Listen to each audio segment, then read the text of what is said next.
bahay renovation update, natapos na naming pinturahan ang master's bedroom sa second floor and celebrating my husband's birthday. Aside sa mga renovation na ginawa namin, ang mga ilaw pala dito ay mga luma na din kaya kailangan din namin palitan. May wall light nga dito sa gilid at talagang lumang-luma na. Tingnan nyo naman yan, it's a hard glass. Tapos metal naman yung nasa ilalim. Mga antique na nga siguro itong mga gamit dito dahil sobrang luma na. Natatakot din kasi ako minsan kapag dumadaan ako dito at nakikita ko itong lumang-luma na nga na wall light dito sa aming hallway. Dito pa naman ako dumadaan kapag pumupunta ako sa toilet. Minsan, alas 12 na ng gabi. Noong una nga, itong puti na wall light yung nilagay namin. Kaso hindi ko din siya nagustuhan dahil sobrang bright niya at masakit sa mata. Kaya ngayon pinalitan namin ito ng gold. Tapos maliit lang. Hindi mo nga ito masyadong mapapansin. Tapos yung light naman nakatutok directly dito sa aming lalagyan ng mga sapatos. Much better na nga ito kaysa dun sa luma na nakalagay dito. And today, tatapusin na namin talaga na pinturahan itong master's bedroom. This time, ang ilalagay namin, ito yung second na pintura na yung may texture ba. Na yung kakalabasan ay para siyang nakasemento yung finish. Kahoy nga ang mga wall dito and to make it modern, ito yung ginamit namin na pintura. Mabuti na nga rin at may mabibili pala dito na mga ganitong mga pintura. Kailangan nga daw namin itong alug-alugin ng mabuti dahil medyo parang may mga sand sa loob. Unang pintura na nilagay namin dito is yung primer para dumikit yung second na pintura. Tapos ngayon ito namang pintura na may texture. Hindi pa ito ang last dahil may pangatlong pintura pa na ilalagay namin pero puti pa din. Dahil luma na nga itong bahay na nabili namin, it's 100 years old na and usually talaga yung mga lumang bahay ay mga kahoy yung mga dingding. Yung mga kahoy kasi is maganda for insulation. Kaya yan yung ginagamit nilang mga wall noong araw. Ngayon kasi is hollow semento na yung mga bagong tayo na mga bahay. Kailangan nga namin gumamit dito ng makapal na pintura para matabunan yung kulay ng kahoy. Ito kasi is parang makapal na plywood. So, ganyan siya.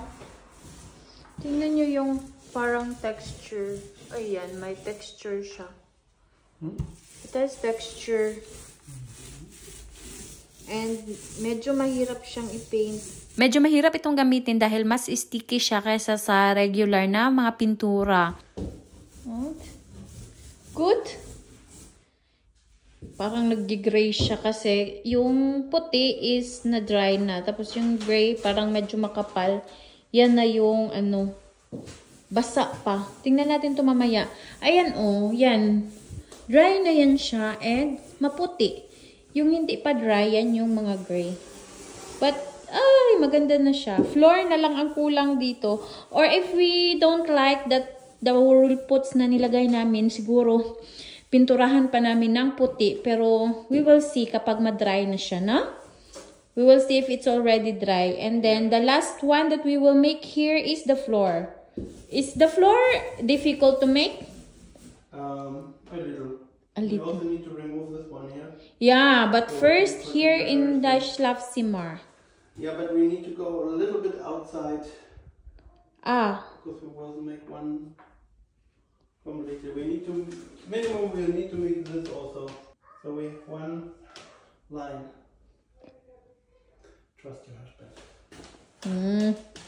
At tingnan nyo naman, ito yung itsura ng master's bedroom noon. Nung natanggal na namin yung mga nakadikit dito na mga wallpaper at hindi pa namin napinturahan. At ito na nga yung itsura pagkatapos. 3 paint yung nilagay namin dyan. Una yung primer, pangalawa yung parang may texture. Tapos yung pangatlo is yung puti na pintura. Ay nako, ibang-iba talaga yung itsura. Pasensyan nyo na yung mga sahig dahil papalitan namin yan ng laminate floor. Kaya okay lang na maraming pintura dyan. Fulfilling talaga pagkatapos kahit napakatrabaho ay naku, gusto ko na talaga na lumipat na kami dito. At dahil birthday nga ngayon ni asawa at mamisita din dito itong aking mother-in-law, magdi-dinner lang muna kami dito sa aming paborito na Mexican restaurant. Hindi din kasi kami makapaghanda ng marami at makapag-invite ng friends dahil yung bahay nga ay hindi pa tapos at napakadami pa na kailangan gawin. The next day, ayan, pinasyalan ko itong mga wild na mga berries dito dahil akala ko raspberry ito. Tingnan nyo naman, hindi ako nag-expect na ganito pala yung itsura nito. Akala ko din hindi ito blackberry or blackberry ba ito, pero hindi ito raspberry dahil yung raspberry naman is pula yun. Hindi din ito blueberry dahil iba yung puno ng blueberry. Ito kasi siya is matitinig pero yung mga dahon nito ay katulad din sa blackberry. Maliliit nga lang. Palaisipan na lang din talaga kung ano yung mga prutas na makikita ko dito sa garden dahil yung iba, ay nako, hindi ko kilala. Yung blackberry kasi is buo yun siya. Ito kasi kapag kinukuha mo siya is natatanggal. Tapos naman yung katas niya is makapal na parang tinta. Nagva-vine din ito na parang blackberry pero maliliit yung kanyang mga tinik. Nandito nga ito sa kilid ng aming bakuran at marami din ito dito. Parang unang beses kong nakikita ng ganitong mga berries dito. Parang hindi naman ganito yung blackberry. Baka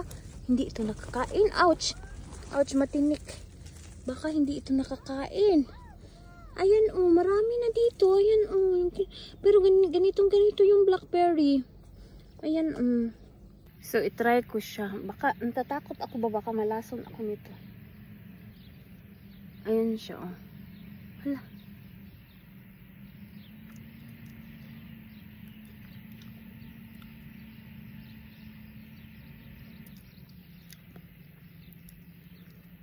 Kalasa siya sa blackberry. Tapos ganito kasi yung blackberry, parang may tinta na ano, purple. Baka malason ako nito. So, ito na yung aming mga apple dito sa garden. Ang daming bunga nito. Ito yung is malalaki na, yung isa din is ang daming bunga nun. Yan, marami tayong i-harvest soon. Ayan, sobrang dami. Dalawa yung apple tree namin dito sa garden. Ang tingnan nyo naman, grabe, ang daming bunga nito. Ayan, oh. Sobrang dami, pero mga ganito yung iba. Ito, oh, hindi sira. Ayan, oh. Parang mga nasisira. Ito is aming, ayan, oh, may mga insects sa loob. Dahil marami din kasi mga insect na kumakain ito. Ayan, yung iba nga nasira. Hindi pa yan siya pwede. Soon pa yan i-harvest, mga September, early September, August. Ayan.